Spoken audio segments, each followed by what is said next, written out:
Hello everyone, today I'm going to show you how to enable TPM 2.0 and secure boot in Call of Duty Black Ops 7.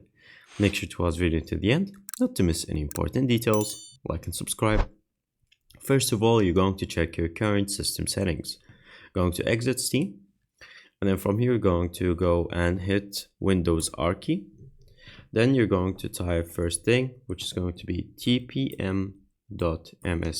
Once you search that, it's going to show you right here in this window, and you can see the status of your TPM. So if it says here it's disabled, then we're going to enable it.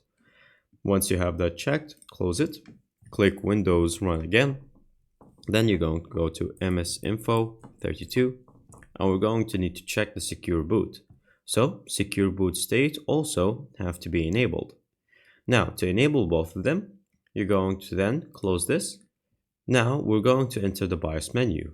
To do so, we're going to go right here, search for reset this PC, click on there, and then from here you can see advanced startup and click on restart now. Once you click restart now, it's going to show this screen, and now from here you're going to go to click on the advanced, and then we're going to click on the firmware update, and then once you do that, you're just going to click on the restart button, and it's going to enter you into a BIOS menu where you can see one of the options going to say the TPM, and then you're just going to click enable and then restart. And that is pretty much it. Thank you guys for watching. See you next time. Goodbye.